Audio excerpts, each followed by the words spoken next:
Some claim they are the result of bizarre human-dog hybridization experiments, while others believe they are supernatural beings, cursed by divine forces.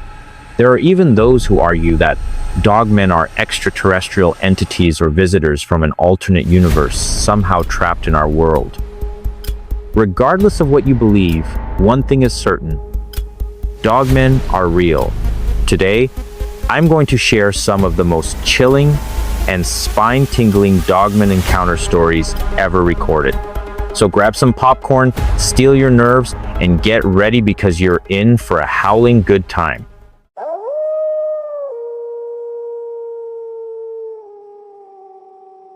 It was a crisp October evening in the heart of northern Michigan, the kind of evening that seems to exist outside of time. The air was sharp with the scent of pine and damp earth, carrying with it the faint tang of fallen leaves decomposing on the forest floor. The sun had just dipped below the horizon, leaving the sky a deep, endless blue, a fleeting moment before it surrendered to the inky black of night. The woods stretched out around me, vast and silent, their shadows growing longer with every passing minute. I had always loved the woods, their quiet, their mystery. They were a place of solace for me, a refuge from the noise of the world. But that night, they felt different, heavier, as if the trees themselves were holding their breath, waiting for something. I was driving down a narrow, winding road, the kind that seems to have been carved into the earth by time rather than design. My headlights cut through the gathering darkness, their beams illuminating the occasional reflective marker or the glint of a roadside puddle. The road twisted and turned like a serpent, weaving its way through the dense forest that stretched out on either side. The trees were tall and ancient, their gnarled branches forming a canopy overhead that blocked out the stars. It felt like driving through a tunnel, one that led deeper and deeper into the heart of the unknown. The radio was off, and the silence was almost tangible. The only sound was the steady hum of my tires on the pavement, a rhythmic white noise that usually soothed me. But tonight, it felt unnerving, like the calm before a storm. I glanced at the clock on the dashboard just past 8 p.m. The sun had set hours ago, and the world outside my car was cloaked in darkness. I was alone, just me and the endless forest. No other cars passed by, no houses or streetlights broke the monotony of the trees.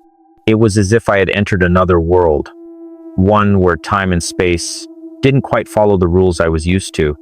The stories come alive. I had heard the stories, of course everyone in Michigan has. The Dogman, a creature with the body of a man and the head of a dog, said to roam the woods, its eyes glowing like embers in the night. Tales of it had been passed down for generations, whispered around campfires and recounted in hushed tones at family gatherings.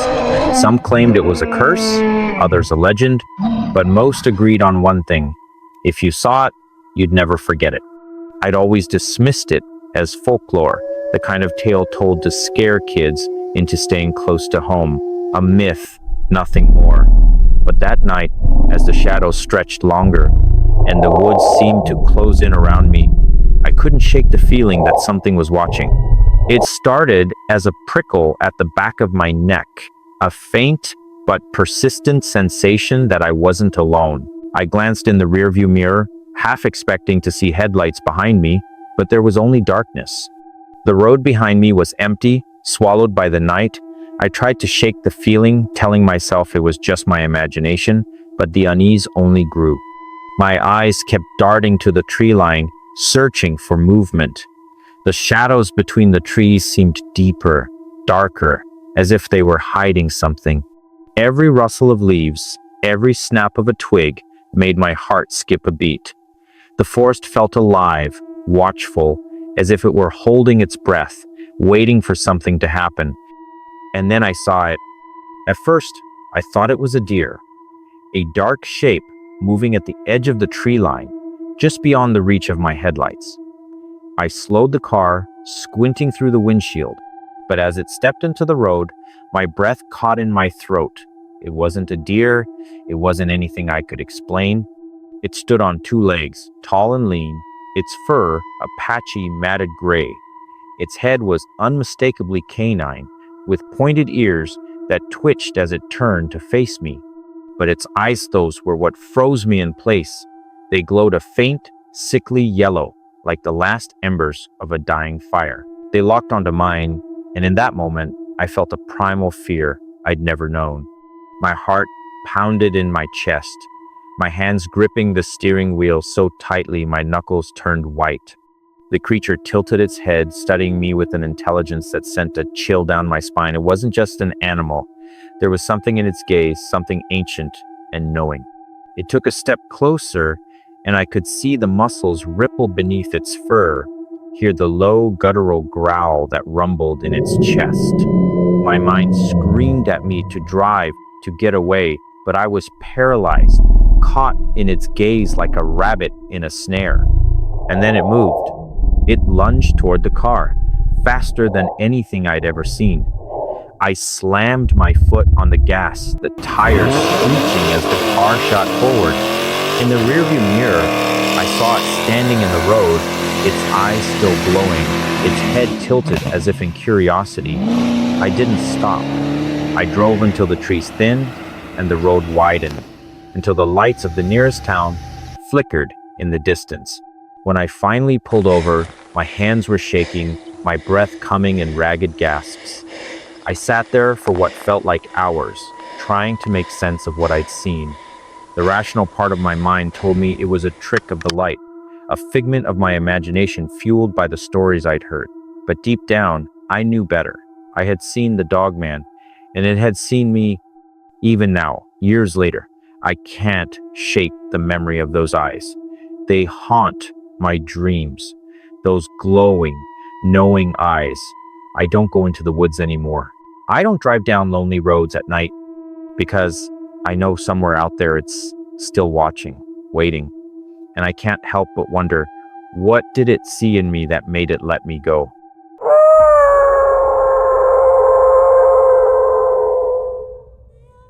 It was supposed to be a weekend of peace and solitude. Just me, my tent, and the endless expanse of the northern Michigan woods. I'd been craving an escape from the noise of the city, from the constant buzz of notifications and deadlines. The forest had always been my sanctuary, a place where I could breathe and think, and just be. But that weekend, the woods gave me something I'll never forget, something that still haunts my dreams. The arrival. I arrived at the trailhead late Friday afternoon, my backpack stuffed with supplies, and my heart light with anticipation. The air was crisp, carrying the earthy scent of pine and fallen leaves. The sun hung low in the sky, casting long shadows across the forest floor. I hiked deep into the woods, far enough that the sounds of civilization faded into nothing. By the time I found the perfect spot to set up camp, the sun had dipped below the horizon, leaving the forest bathed in twilight. I pitched my tent near a small stream, the babbling water providing a soothing soundtrack to the evening. I built a fire, cooked a simple meal, and sat back to enjoy the stillness. The woods were alive with the sounds of crickets and the occasional hoot of an owl. It was perfect, or so I thought. The first sign. As the night deepened, the forest grew quieter, too quiet. The crickets stopped chirping, and the owls fell silent. Even the stream seemed to hush, as if the water itself was holding its breath. I tried to shake the unease creeping up my spine, telling myself it was just my imagination. But then I heard a low, guttural growl that seemed to come from everywhere and nowhere. I froze, my heart pounding in my chest. The fire crackled, casting flickering shadows that danced around me. I scanned the tree line, my eyes straining to pierce the darkness. At first, I saw nothing, but then, just beyond the reach of the firelight, I caught a glimpse of movement. A shadow, darker than the rest, shifted among the trees. My breath hitched, and I instinctively reached for the knife I kept in my pack. The encounter. It stepped into the clearing, and my blood turned to ice. The creature was massive, standing on two legs like a man but with the head of a wolf. Its fur was a patchy, matted grey, and its eyes so god. Its eyes glowed a sickly yellow, like embers in the dark. It tilted its head, studying me with an intelligence that made my skin crawl. This wasn't just an animal. It was something else, something ancient and malevolent. I wanted to scream, to run, but I was paralyzed, caught in its gaze like a deer in headlights. The Dogman took a step closer, its claws clicking against the rocks. I could smell it now, a pungent mix of wet fur and rotting meat that made my stomach churn. It let out a low growl, the sound vibrating deep in my chest, and I knew I had to move. If I didn't, I was dead. The escape. I grabbed a burning log from the fire and hurled it at the creature, screaming at the top of my lungs. The Dogman snarled and recoiled, giving me just enough time to bolt.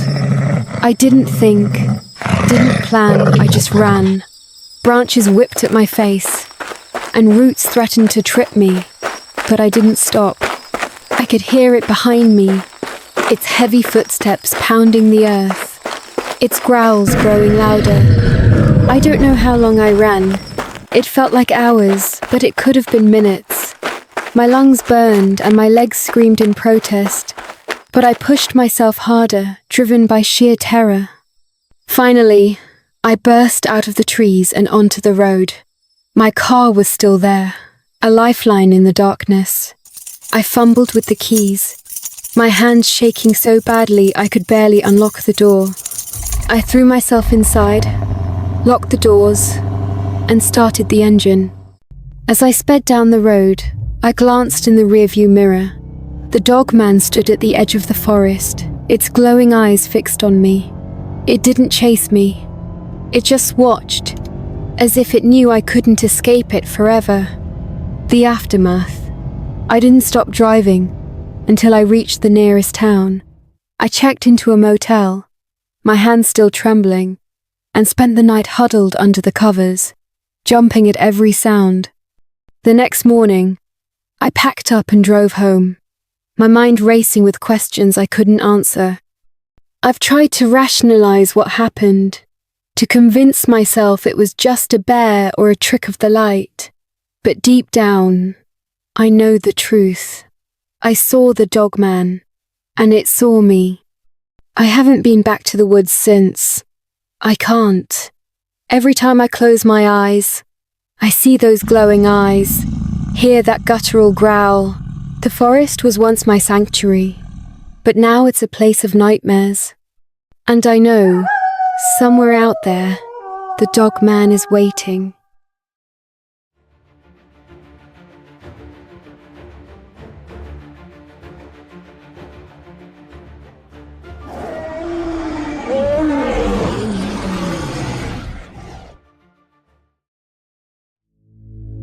It was supposed to be the perfect family getaway.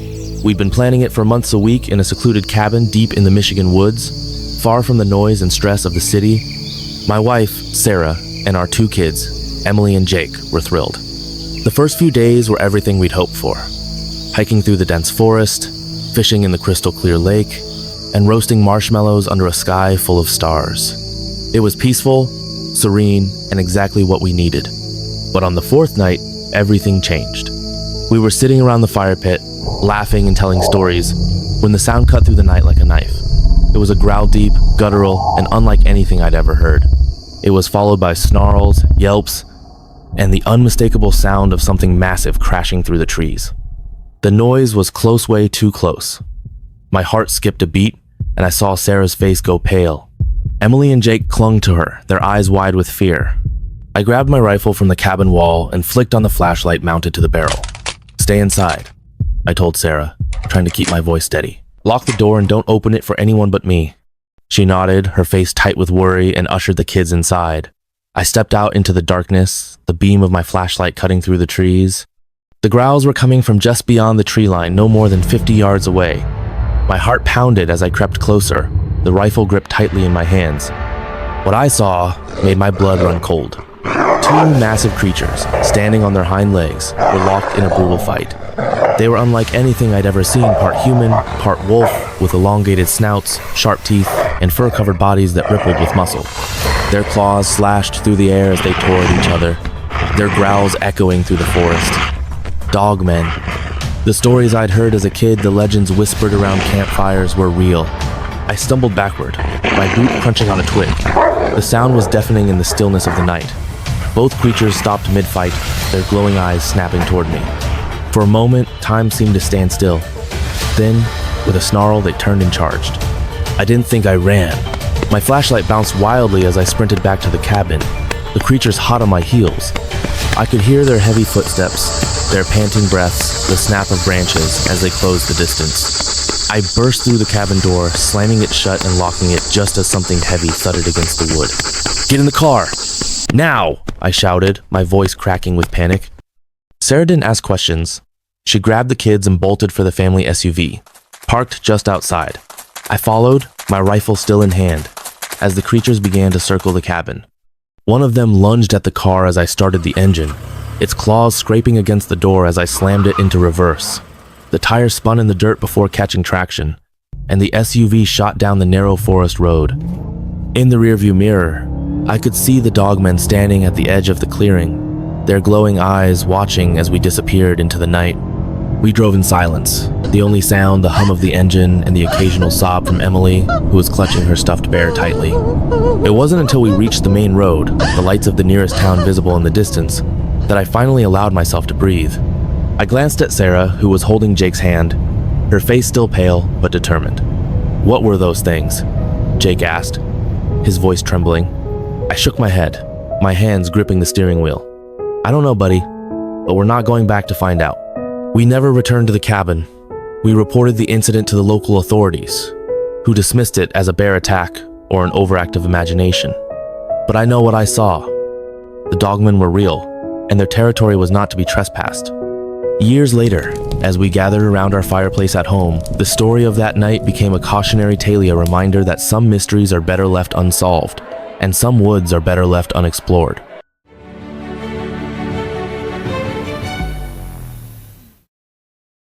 The sun had just dipped below the horizon, casting a golden glow over the dense forests of Wabakimi Provincial Park.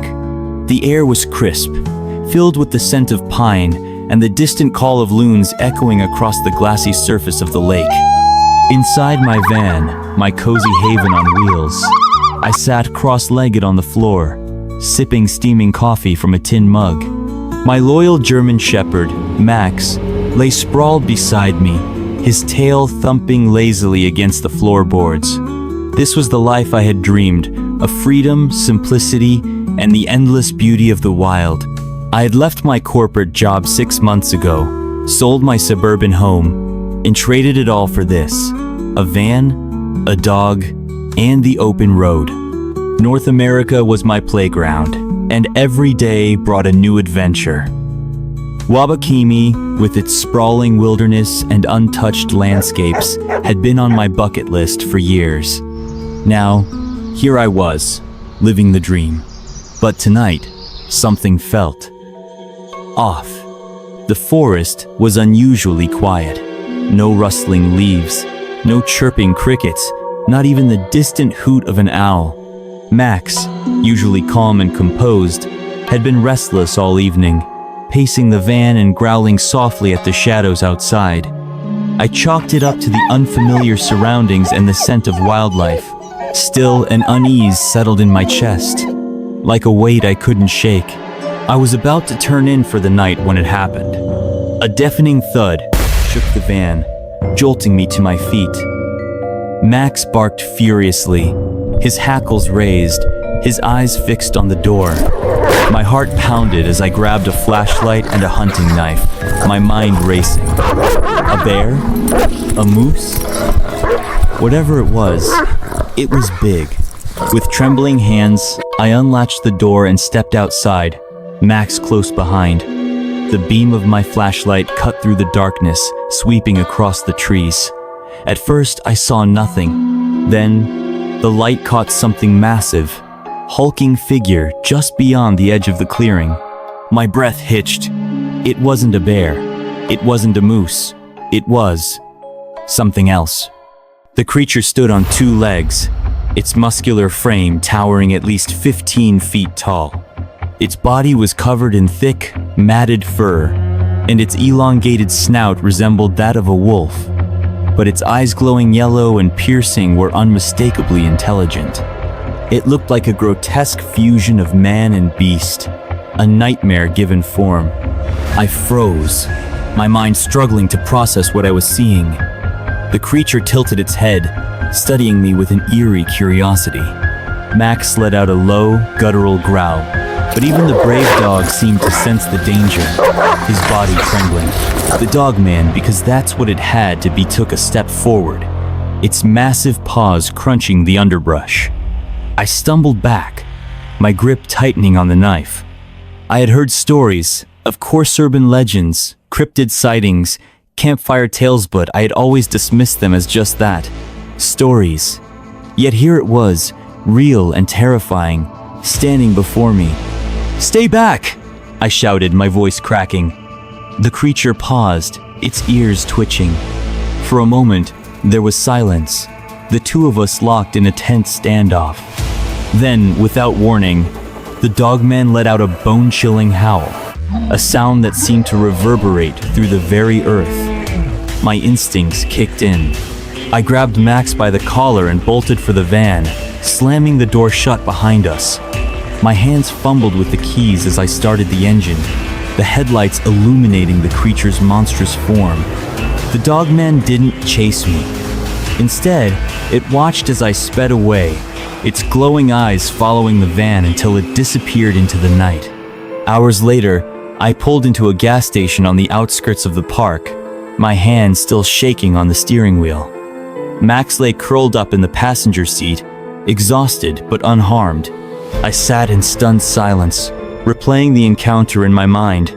I had come to Wabakimi seeking adventure, but this was beyond anything I could have imagined. As dawn broke, I made a decision. I wouldn't let fear drive me away from the life I loved. The wilderness was vast and unpredictable, full of mysteries I couldn't begin to understand. But it was also beautiful, and I wasn't ready to give it up. With a deep breath, I turned the van back toward the park. Whatever was out there, I would face it not as a man running from his old life, but as one embracing the unknown, 1 mile at a time. And as the sun rose over the horizon, I couldn't help but smile. After all, adventure wasn't just about the places you went, it was about the stories you lived to tell.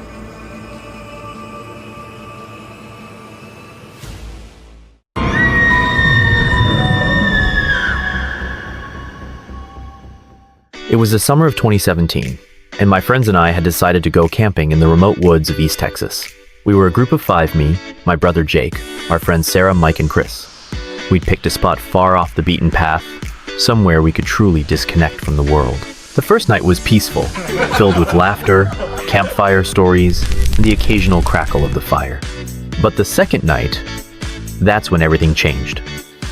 It was around 11 p.m. The fire had died down to embers, and we were all sitting around, talking in hushed tones. The woods were eerily quiet, no crickets, no owls, not even the rustle of leaves. It was as if the forest itself was holding its breath. That's when we heard it. A low, guttural growl echoed through the trees. It wasn't like anything I'd ever heard before deep and primal, but with a strange, almost human quality to it. We all froze, staring into the darkness beyond the firelight. My heart was pounding in my chest. What the hell was that? Guys, I don't have a good feeling about this. Please, let's just get out of here. Sarah whispered, her voice trembling. Before anyone could answer, we heard it again, closer this time. The growl was followed by the sound of heavy footsteps crunching through the underbrush. Whatever it was big. And it was coming toward us. Mike grabbed a flashlight. What in the world is that? Guys, are you seeing what I'm seeing? And pointed it in the direction of the noise. The beam of light cut through the darkness, and that's when we saw it. Standing at the edge of the trees, no more than 30 feet away, was a creature that defied explanation. It was massive, at least 7 feet tall, with a muscular, humanoid body covered in dark matted fur. Its head was wolf-like, with glowing yellow eyes that seemed to pierce right through us. Its arms were long and ended in sharp clawed hands. It stood on 2 legs, hunched slightly forward like it was ready to pounce. For a moment, none of us could move. We just stared, paralyzed by fear. Then, the creature let out a bone-chilling snarl, and that sent us out. Jake grabbed a burning log from the fire and waved it in the air, shouting, Get out of here, you freaking devil dog! The creature didn't retreat. Instead, it took a step closer, its eyes locked on us. That's when we all scrambled. Sarah screamed, and we bolted toward the cars, leaving everything behind the tents, the food, even our phones. I remember glancing over my shoulder as I ran, and I swear I saw it following us, moving unnaturally fast on those long, powerful legs. We made it to the cars, fumbling with the keys in our panic. As we sped down the dirt road, I looked back one last time. The creature was standing in the middle of the road, watching us go. Its eyes glowed in the taillights, and I'll never forget the way it seemed to smile a twisted, almost human grin that sent chills down my spine. We didn't stop until we reached the nearest town. None of us slept that night. We tried to rationalize what we'd seen, maybe it was a bear, or a trick of the light. But deep down, we all knew it was something else. Something that shouldn't exist. To this day, I can't explain what we saw in those woods. But I know one thing for sure. I'll never go camping in East Texas again.